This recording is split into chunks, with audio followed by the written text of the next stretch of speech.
बिस्मिल्लाहिर्रहमानिर्रहीम अस्सलाम वालेकुम वरहमतुल्लाहि वबरकातुहू। Welcome back to my YouTube channel दासमतग्राफी एंड वेलकम करता हूँ एक नए वीडियो के ऊपर आप सभी को। और इस वीडियो के ऊपर मैं मुकम्मल डिटेल में बात करूंगा कि टीच गर्ल्स एक्सचेंज प्रोग्राम जो यूनाइटेड स्टेट की तरफ से जो रिसेंटली अनाउंस की गई है, इसके ऊपर भी मुकम्मल डिटेल में वीडियो होने वाली है।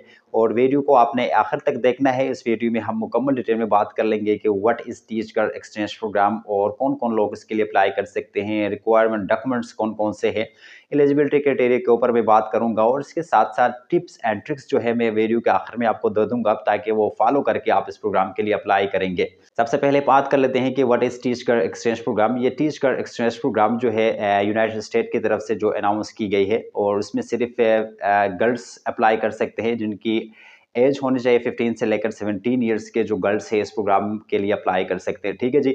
और 15 ईयर्स से लेकर 17 ईयर्स के जो गर्ल्स होते हैं वो यूजुअली सेकेंडरी स्कूल के अंदर होते हैं, यानी 9th class 10th class first year के जो स्टूडेंट्स हैं रिसेंटली, तो वो इस प्रोग्राम के लिए अप्लाई करेंगे। ये जो प्रोग्राम जो है ओनली फॉर 4 वीक्स के लिए आपको लेके जाएंगे यूनाइटेड स्टेट के अंदर। आप अपनी 4 वीक्स का जो ड्यूरेशन है वो यूनाइटेड स्टेट के अंदर जाके आपने ट्रेनिंग देंगे लीडरशिप के हवाले से। टीम के जो रिलेटेड फील्ड्स जो हैं, science, technology, cyber security, robotics, ये सारी चीज़ें आपको उधर आपको ट्रेनिंग देंगे। Who can apply for the exchange program, यानी कौन लोग उसके लिए अप्लाई कर सकते हैं। ये बड़ा इंपॉर्टेंट क्वेश्चन है, इसको आपने गौर से सुनना है।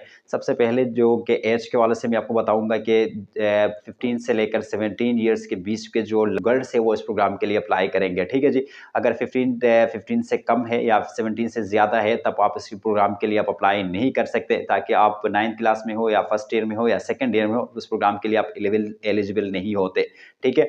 आगे हम बात कर लेंगे कि स्कूलिंग के हवाले से। स्कूल उसका ये होता है कि स्कूल में सेकेंडरी जो स्कूल होंगे, स्कूल के बच्चे जो होंगे वो इस प्रोग्राम के लिए अप्लाई करेंगे। जैसे कि मैंने आपको बताया कि 9th क्लास से 10th क्लास फर्स्ट ईयर के जो स्टूडेंट होंगे वो इस प्रोग्राम में हिस्सा लेंगे। वो यूजुअली वही इस प्रोग्राम में हिस्सा लेते हैं। और उसमें एलिजिबल कंट्रीज है और पाकिस्तान उसमें इंक्लूडेड है। पाकिस्तान के अंदर जो बच्चियां हैं, जो गर्ल्स है, वो इस प्रोग्राम में हिस्सा ले सकते हैं। और उसमें ये भी होता है कि अगर जब आप अप्लाई करते हैं तो उसके आपके अंदर कोई पैशन होने चाहिए, आपके पास कुछ इन्फॉर्मेशन होनी चाहिए रिलेटेड टू स्टेम, यानी जैसे कि मैंने आपको बताया कि टेक्नोलॉजी से related, technology, science, engineering, math, coding, robotics, cyber security and app development से अगर आपके पैशन है, आपका इंटरेस्ट है, तो सिंपली आप इस प्रोग्राम के लिए ज़रूर अप्लाई करें, ताकि आपकी जो है जो स्किल जो है उसको ज़रूर उधर जाके आपका जो स्किल जो है उसको पॉलिश किया जाएगा, तो आप उसमें बहुत सारे इन्फॉर्मेशन आप सीख सकते हो। जब आपकी सिलेक्शन होती है तो आप तब आपको लेके जाएंगे यूनाइटेड स्टेट के अंदर, वो भी एक फ्री एंड फुली फंडेड जो एक्सचेंज प्रोग्राम के ऊपर, ठीक है। उसमें ये सारी चीज़ें आपको सिखाएंगे, आपकी जो स्किल है और उसको मज़ीद पॉलिश किया जाएगा, आपको बताया जाएगा, लीडरशिप के हवाले से आपको ट्रेन किया जाएगा। और आपको मुख्तलिफ ओल्ड फील्ड्स जो होते हैं जिनको आप उधर सीख सकते हो। इसमें ये भी होती है कि गुड इंग्लिश कम्युनिकेशन, इंग्लिश आपकी अच्छी होनी चाहिए। ये ज़रूरी नहीं है कि आपके पास कोई सर्टिफिकेट हो या डिप्लोमा हो इंग्लिश से रिलेटेड, यानी ये आपने सिंपल आपके पास ये नॉलेज होनी चाहिए इंग्लिश स्पीकिंग जो है। आप अगर कोई बंदा आपसे बात कर लेता है तो उसको आपने जो इन्फॉर्मेशन आपको देता है तो उसको आपने अंडरस्टैंड करते हो, और उसमें आप जो रिएक्ट करेंगे, ये वाला इंग्लिश उसमें चाहिए होता है ना। वो बम्बास्टिक वाला इंग्लिश उसमें ज़रूरी नहीं होती है, ठीक है। अगर आपकी इंग्लिश कमज़ोर भी है, अगर अंडरस्टैंडिंग अच्छी है, तो सिंपली आप इस प्रोग्राम के लिए अप्लाई करें, आपकी सिलेक्शन अच्छी तरीके से हो जाएगा। आगे बात कर लेंगे कि रिक्वायरमेंट डॉक्यूमेंट्स के हवाले से, और ये भी बड़ा इंपॉर्टेंट क्वेश्चन है, और इसको आपने सही तरीके से सुनना है और सही तरीके से अपने डॉक्यूमेंट्स जो है सही तरीके से सीक्वेंस में आपने अपने साथ रेडी करने होते हैं। सबसे पहले ट्रांसक्रिप्ट की ज़रूरत होती है। ट्रांसक्रिप्ट कौन कौन से होते हैं आपकी जो ट्रांसक्रिप्ट जो होती है, आपके डीएमसीज, आपके सर्टिफिकेट्स, आपके मार्कशीट, जितने भी आपके पास है वो आप ऐड करेंगे। उसमें आपके पास रिसेंट पासपोर्ट साइज एक फ़ोटो आपके पास होनी चाहिए, और इसके साथ साथ बर्थ सर्टिफिकेट, फॉर्म बी या आईडी, उनमें से कोई एक चीज़ आपके पास होना ज़रूरी है। यूजुअली फॉर्म बी की ज़रूरत होती है, तो फॉर्म बी आपके पास लाजमी होने चाहिए। एक रिकमेंडेशन लेटर जो कि आप अपने स्कूल से ले सकते हो, एक हेडमास्टर या हेडमिस्ट्रेस जो है वो आपको एक रिकमेंडेशन लेटर आपको देगा या देगी, तो वो रिकमेंडेशन लेटर उसमें बहुत ज़्यादा ज़रूरी होती है। और इसके साथ-साथ शॉर्ट एसेस उसमें होते हैं, कुछ क्वेश्चन्स हैं उनके आपने आंसर कर देंगे, जिसको बोला जाता है कि पर्सनल स्टेटमेंट या एसओपी। पर्सनल स्टेटमेंट नहीं उसको बोला जाता है, लेकिन उसको आपने सही तरीके से आंसर कर देने होते हैं, ठीक है। कुछ क्वेश्चंस है उनको आपने सही तरीके से आंसर करेंगे तो आप आपकी सिलेक्शन जो है वो पक्की होती है। इंपॉर्टेंट है कि कुछ एक्टिविटीज़, प्रूफ ऑफ एक्टिविटीज़ का मतलब ये होता है कि आपके पास कोई वॉलंटियरली काम आपके पास आपने की है, तो सिंपली वो आप उसमें ऐड कर सकते हो। जैसे कि आपने कोई सोसाइटी के अंदर कोई से ऐसे काम किया है या कोई स्कूल के अंदर कोई अपने एक्टिविटीज़ आपने की है, जैसे कि कंपटीशन होती है, स्पीच वगैरह होती है, स्पोर्ट्स वगैरह होता है, तो ये सारी चीज़ें जो आपने की है तो उनका जो सर्टिफिकेट अब आपके पास है तो वो अपने पास अपने रखने होते हैं। तो फिर ये क्या करेंगे, जितने भी डॉक्यूमेंट्स मैंने आपको बता दिया इनको सही तरीके से शॉर्ट फॉर्म में ऐड करने के बाद वन बाय वन उसमें आप ऐड करेंगे। आगे बात कर लेंगे कि एप्लीकेशन का जो प्रोसेस है, एप्लीकेशन का जो प्रोसेस है बड़ा सिंपल और बड़ा आसान होता है और उसमें जो है उनके जो ऑफिशियल वेबसाइट के ऊपर जाएँगे, लिंक आपको डिस्क्रिप्शन बॉक्स में मिल जाएगा, उधर जाके आप अपने आप के लिए एक अकाउंट क्रिएट करेंगे। अकाउंट क्रिएट करने के बाद ये होता है कि आप अपनी पर्सनल इन्फॉर्मेशन जैसे कि अपने स्कूल के बारे में, अपने फैमिली के बारे में, अपने एज के बारे में, अपने कंट्री के बारे में इन्फॉर्मेशन आप ऐड करेंगे।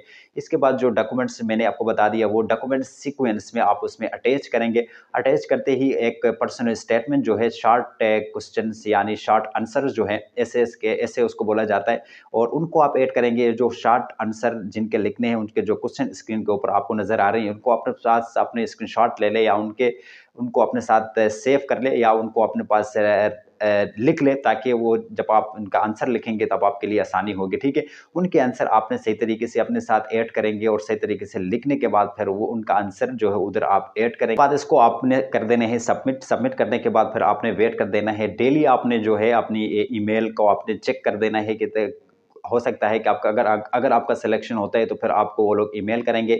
ईमेल करके फिर आपको एक इंटरव्यू आपसे ले लेंगे अगर आपका सिलेक्शन होता है। ठीक है, इंटरव्यू यूजुअली होते हैं एम्बेसी के अंदर, आप इंटरव्यू होता है उधर जाके आप अपना इंटरव्यू देंगे, उधर से आपका सिलेक्शन होता है तो एक इस प्रोग्राम के लिए आप सिलेक्शन होंगे। सिलेक्शन का जो टिप्स मैं आपको दे दूंगा कि सबसे पहले आपने अप्लाई सबसे जल्दी कर देना है, क्योंकि हर कंट्री से 25 जो कंप्लीट एप्लीकेशन जो होते हैं वो उनको पहले रिव्यू कर लेते हैं, उनको देख लेते हैं, उनको वो लोग सेलेक्ट कर लेते हैं। ठीक है जी, तो जितनी जल्दी हो सके कि आप उस प्रोग्राम के लिए अप्लाई करें, यानी 20 जनवरी जो है इस प्रोग्राम के लिए लास्ट डेट है, उससे पहले पहले आप अपनी एप्लीकेशन जो है उसके अंदर सबमिट करेंगे। सबमिट करते ही वो क्या करेंगे, फिर जो कंप्लीट एप्लीकेशन जो होते हैं उनको वो चेक कर लेते हैं, जिनके एप्लीकेशन कंप्लीट है फिर आगे उनका सिलेक्शन होती है। यानी उसमें जब आप पर्सनल स्टेटमेंट आप अपना लिखते हो या जो शॉर्ट क्वेश्चन मैंने आपको बताया था वो क्वेश्चन आप लिखते हो तो उसमें कोशिश करिएगा कि रियल स्टोरीज उसमें ऐड करें, कोई झूठ ना बोले। अगर झूठ बोलते हैं तो इंटरव्यू के टाइम में आपको वो पकड़ते हैं।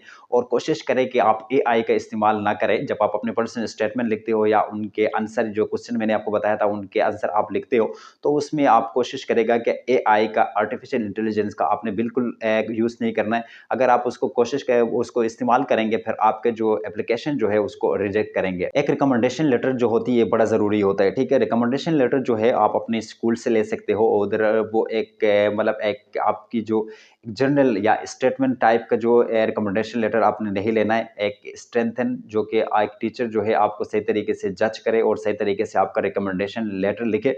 बाद स्टूडेंट्स का रिकमेंडेशन लेटर की वजह से उनको क्या होता है, रिजेक्शन होती है। तो रिकमेंडेशन लेटर जितनी भी अच्छी होगी और आपके चांसेस उतने बढ़ सकते हैं और अपने जो रिकमेंडेशन लेटर है वो आप सही तरीके से लिखवाए। This is not just a program, it is a life changing opportunity. This program can open the door to international education, scholarships, global career, and leadership role.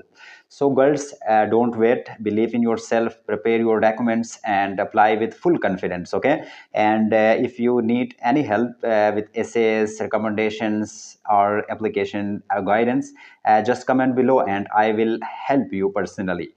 This is your chance. This is your time, and this is your moment to shine. I hope कि एक short video था related to teach girls exchange program 2026 और आपको थोड़ी बहुत आपको समझ में आया होगा। और फिर भी अगर कोई चीज़ आपको समझ में नहीं आया है तो प्लीज़ कमेंट करके भी पूछ सकते हैं और इंशाल्लाह ताला आपके जितने भी डाउट्स होंगे related to teach girl exchange program और मैं आपको क्लियर कर दूंगा। और मिलते हैं एक और ऐसी इंफॉर्मेटिव वीडियो के साथ। तब तक अपना भी ख्याल रखिएगा और चैनल का भी। तब तक के लिए अल्लाह हाफिज़।